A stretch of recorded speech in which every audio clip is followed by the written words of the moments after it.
estado en una reunión hace un par de días en el PCM y me hablaba y me decía, uno de los aspectos que más nos preocupa es la articulación entre el gobierno central, el gobierno regional y gobiernos locales, ¿no? Y eso efectivamente es el tema medular ahora, ¿no? No hay una instancia que articule, ¿no? Y por eso que vemos conflictos.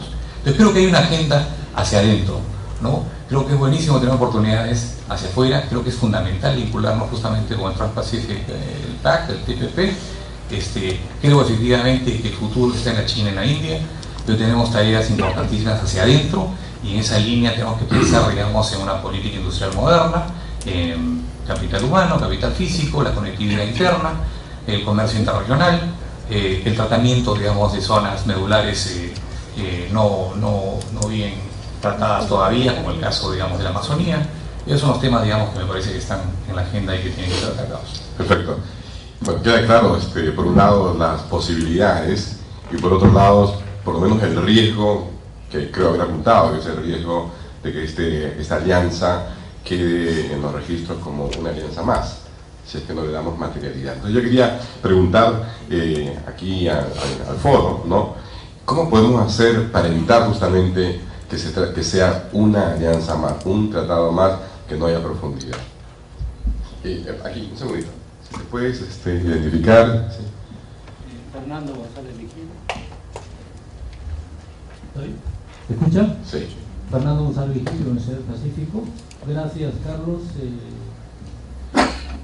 Pido disculpas por ser el primero en levantar la mano. Al contrario.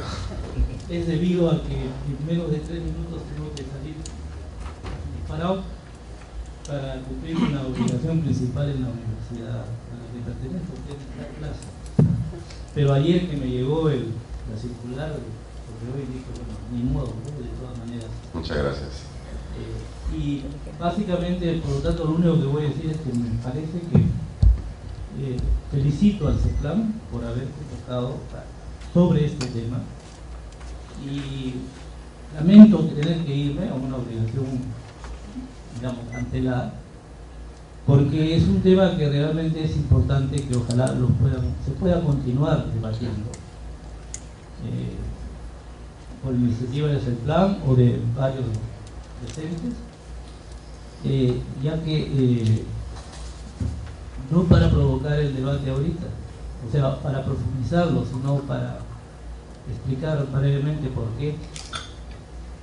Creo que la Alianza del Pacífico es realmente un error desde el punto de vista de los intereses peruanos.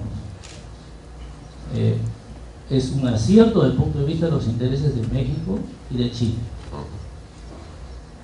Y como bien dijo Carlos Anderson, si yo promedio mi 1,50 con los 2 metros del otro pata, en promedio tenemos 1,75, pero yo sigo siendo un chato, ¿no?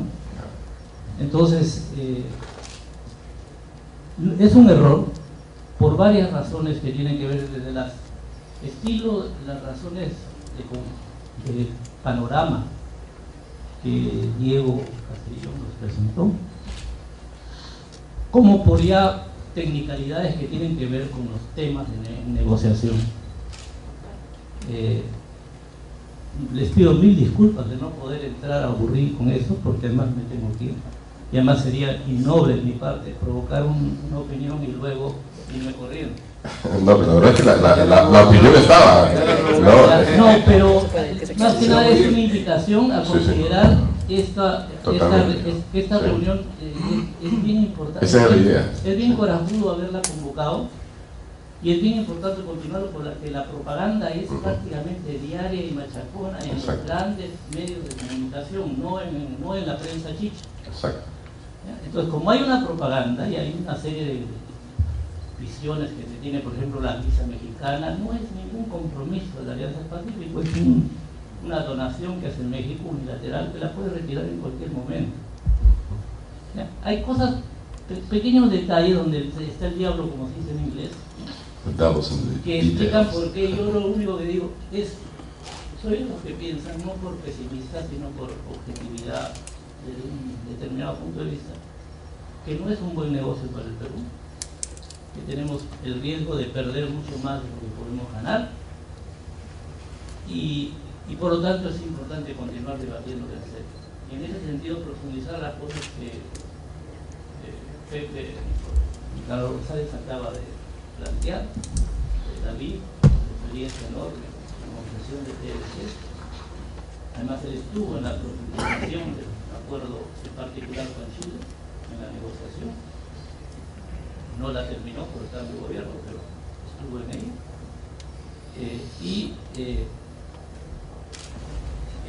La forma de ir juntos va a determinar la distribución de las ganancias. Y las capacidades, como se han mostrado en las 9 economías, son capacidades empresariales y institucionales. Ahí las asimetrías son enormes. Entonces, si Perú no escoge bien la forma de poder trabajar su proyección hacia la cuenca del Pacífico, podemos terminar aprovechando de manera muy minoritaria, muy ínfima, y en vez de tener una participación protagónica, convertirnos en lo que en la jerga inglesa, en inglés se llama un spoke o un hub, ¿no? Y hay un proyecto hub clarísimo de México hacia Norteamérica y Centroamérica y de Chile en Sudamérica. Por lo tanto, en términos relativos, comparativos, estamos mucho más concernidos, ¿ya?, y enfrentados con el proyecto hub transpacífico de Chile en Sudamérica, en términos comparativos. Todo esto amerita ser discutido, amerita ser presentado con calma, con respeto, y con el único ánimo de que nuestro sector público, el gobierno actual, trate de ver la manera de cómo reducir al mínimo esos riesgos, ¿no?, y encontrar los puntos donde sí podemos tener ganancias y beneficios importantes, hacer un filtraje, en otras palabras, de lo que se está discutiendo en la Alianza del Pacífico, y que nuestro sector empresarial también haga lo propio, porque ahí hay un consejo empresarial que David ha dicho claramente, tiene un rol muy importante. Entonces los gremios también, en la medida de que puedan combinar su casaquilla sectorial con la casaquilla nacional, en la medida en que lo logren, pueden contribuir a que digamos, continuemos en el tablero de la Alianza del Pacífico, pero de una manera más sensata, ¿no?, y balanceada con otros esquemas y con otras oportunidades. El TPP se ha sido mencionado acá por Pepe, se mencionó Brasil acertadamente por David, y la tía olvidada de la comunidad andina, la tía rica olvidada y rica en valor agregado. Y ahora se nos dice que a través de la Alianza del Pacífico que vamos a formar cadenas de valor agregado. Entonces, pongámosle la lupa a eso y veamos qué significa. Todo eso es una invitación a que ustedes continúen con esta muy buena idea de propiciar el debate. Y gracias, ¿no? No, más bien, muchísimas gracias a ti, porque de manera sintética has capturado justamente la esencia del foro. Si se dan cuenta, normalmente en este tipo de foros se habla de oportunidades y riesgos. Nosotros invertimos la ecuación y en la presentación misma dice riesgos y oportunidades. ¿Por qué? Porque justamente lo que habíamos observado es lo que acabas tú de destacar de manera tan inteligente, ¿no? Que efectivamente hay un desbalance en la forma como se está presentando el tema, y es importante discutir estos temas, digamos, de riesgos para no caer en la marginalidad, ¿no? Así que muchísimas gracias y suerte a la de tus alumnos, ¿eh? Nada más de... Sí. A ver, bueno, si te puedes presentar para que... sí, Luis Alfaro de Sierra Exportadora.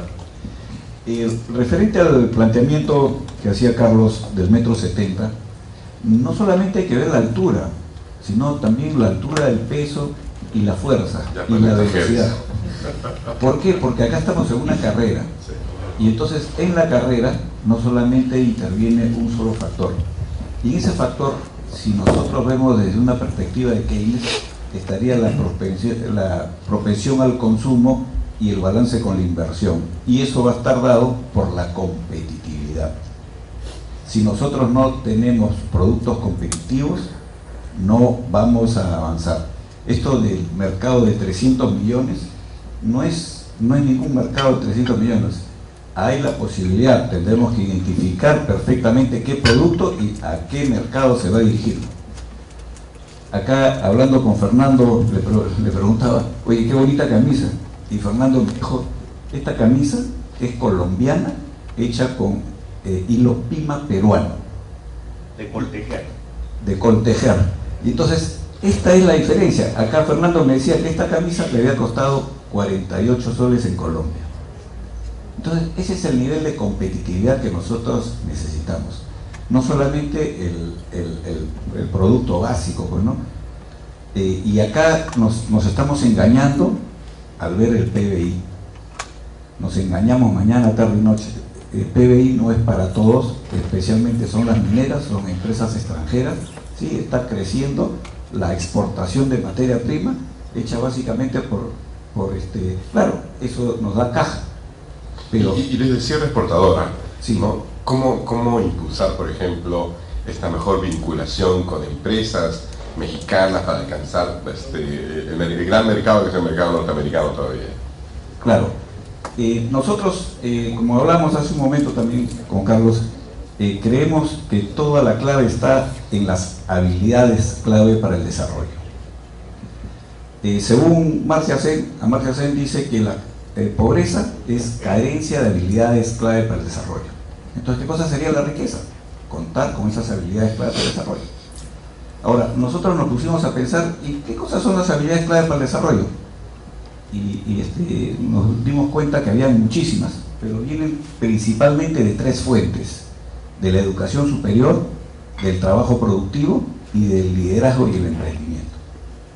Entonces, si nosotros, por ejemplo, ir por el camino de la educación superior significa 15 o 20 años y además un costo muy alto, a diferencia de que sí podemos, con el trabajo productivo y con el liderazgo y emprendimiento, cortar la ruta. O sea, por ejemplo, dedicarnos a darle mayor valor agregado. Por ejemplo, nosotros estamos exportando la quinoa en costales de 50 kilos. En lugar de exportar quinoa, exportemos proteína. Y no solamente quinoa, sino la combinación con los granos andinos. Si nosotros combinamos quinoa con granos andinos en las verdaderas proporciones, por ejemplo, si ustedes ingresan a la página web de Cierre Exportadora, en el canal online Livestream podrán ver una grabación que hicimos de una exposición del día de ayer, en donde uno de los expositores había desarrollado un software que combinaba, con respecto a la FAO, había determinado cuál deberían ser los aminoácidos básicos y en qué cantidades. Y entonces, de esa manera estableció que el que tenía todos los aminoácidos básicos y en las cantidades ideales que decía la FAO era la quinoa. Sin embargo, la quinoa generaba productos altísimos y había otra combinación con otros granos andinos que se podía obtener mejores propiedades a más bajo costo. Entonces él comenzó a jugar una serie de aspectos, sí. Y no solamente eso, sino que también pudo hacerlo por edades. Entonces, ¿qué proteína le convenía más a los niños? ¿Cuál a los... Y eso habría que vendérselo a los millones de indios y de chinos que necesitan mejor alimentación. Esa es la idea. Y la pregunta es cómo hacemos para vincularnos con ellos, ¿no? ¿Algún otro? Sí, a ver. Bueno, sí, Carlos Aquino Rodríguez de la Universidad de San Marcos, estudio sobre estos temas de Asia. Bueno, yo quiero ver un poco más Carlos, ¿pudieras hablar más cerca del... Sí, Carlos Aquino Rodríguez de la Universidad de San Marcos y interesado en estos temas de Asia. Sí, quería referirme más a las posibilidades, ¿no? Por lo menos algo que ya se está viendo, el tema de las agregadurías comerciales conjuntas que se está viendo. Claro, para el Perú es un poco difícil abrir agregadurías comerciales en muchos países asiáticos, pero con los 4 países podemos hacerlo más fácil. Pero el problema es, tenemos una agregaduría comercial y vender qué, es el tema, ¿no? Entonces aquí yo quiero mencionar algo que se ha repetido, el famoso ejemplo de los países de la Asociación de Naciones del Sudeste Asiático, ¿verdad? Ellos, si uno revisa, ellos venden mucho de su producción, no tanto entre ellos, el comercio internacional es mucho, en realidad ellos venden mucho a China, Japón, Corea. En realidad, si uno revisa, en realidad el comercio entre ellos no es mucho, pero sí venden mucho a China, Japón, Corea, Taiwán y todo lo demás, ¿no? Entonces la pregunta es ¿cómo? Nosotros sabemos que, incluso en un foro, recuerdo, visitaste en marzo hacia China, Sí. ¿qué podemos hacer? La idea es pues, cómo los países de la Asociación de Naciones del Sudeste Asiático han podido incrementar sus exportaciones a Japón y estos países grandes de Asia. Obviamente es a través de la atracción de inversión, ¿no?, de esos países justamente. Porque sabemos que es difícil exportar a Japón, Corea, por todos los problemas de calidad y todo lo demás. Entonces, la forma más fácil es, hay muchas empresas japonesas en el sudeste asiático, y desde ahí tienen su base de producción y fabrican partes y componentes, por ejemplo, la industria automovilística japonesa. Entonces, ahí es el otro tema que también se repite, ¿no? Cómo involucrarnos en estas famosas cadenas de valor agregado, cadenas internacionales de suministro. Y tomando tu línea, por ejemplo, ya que México tiene una gran industria automotriz, ¿por qué no lograr, como parte de esas negociaciones, que empresas peruanas sean proveedoras de partes a la industria automotriz mexicana podría e ser. integrarse por allá? O sea, ese es el tipo de cosas que deberíamos estar mirando. Claro. Ahora, otra cosa que también me gustaría mencionar, bueno, pero claro, para tener inversión extranjera, por supuesto, tiene que Perú tener una situación estable, política, económica, jurídicamente, y todavía estamos alcanzando eso de ahí. Pero el otro tema es, tenemos tratados de libre comercio con esos países, no me refiero con Japón, con Corea, con China, y específicamente en el caso del Tratado de Libre Comercio con Corea tenemos, en este acuerdo de asociación económica, tenemos capítulos de cooperación donde se supone que los japoneses están dispuestos a brindar capacitación en recursos humanos, porque lo que falta en Perú no es solo eso, no es solo ambiente para que las empresas vayan a invertir aquí. Vienen a invertir, pero le preguntan, ¿y qué necesitas? Infraestructura. Tenemos la infraestructura, tenemos la famosa conectividad, porque nosotros sabemos que en realidad los aranceles ahora son ceros, pero lo que define no es tanto el arancel en la frontera es cero, pero el famoso TLC sabiendo todo lo que necesita para producir, todo lo que necesita para sacar los productos, toda la tecnología de transporte y logística, pero sobre todo recursos humanos. O sea, una empresa japonesa puede venir acá y dice, vengo, pero ¿y dónde están los recursos humanos? ¿Dónde está la mano de obra capacitada que puede hacer eso? Entonces, si queremos realmente aprovechar eso, veamos el ejemplo del sudeste asiático, donde han hecho todo ese esquema que les ha permitido producir valor agregado. ¿Okay? Genial. Creo que has provocado un segundito a David, quería decir un par de cositas. No, dale, Fernando, después. Dale, Fernando, después te da a ti, a los dos. Primero, gracias a Carlos y a Diego por la invitación. Soy Fernando Ortega de Concitec, pero voy a hablar a título personal, como prospectivista y como ciudadano peruano, para no comprometer a mi institución con lo que voy a decir. Yo acabo de regresar de 15 días de vacaciones, estuve en Colombia.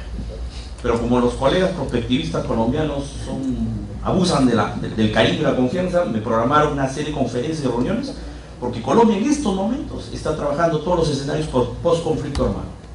Y un tema importante para ellos era APEC y la Alianza del Pacífico. Y como exfuncionario del MITINCE, en aquello abrimos el tema de APEC en el 98, 99, 2000, digamos, me invitaron a dar una serie de posiciones. Ahora, o sea, Colombia ha asumido un papel muy interesante en la medida que sabe muy bien que en la Alianza del Pacífico los grandes ganadores teóricamente son México y Chile. Pero Colombia está encontrando su espacio. Colombia es un país bioceánico, Colombia tiene una gran biodiversidad, tiene recursos naturales y quiere asumir realmente lo que significa una reestructuración productiva. Entonces, ¿qué está pensando Colombia en estos momentos? Digamos que necesita dejar de ser un país primario exportador para dedicarse a trabajar valor agregado hacia el mundo, bien sea como es bioceánico, bien sea por el Pacífico, ya sea por el Atlántico.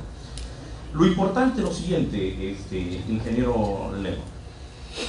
Los 20 grupos económicos más importantes de Colombia, que son básicamente grupos familiares, se están reuniendo para crear un fondo destinado a financiar proyectos de innovación productiva orientados a nuevos campos, digamos, ¿no? y a nuevos campos de conocimiento. ¿Qué están ellos priorizando?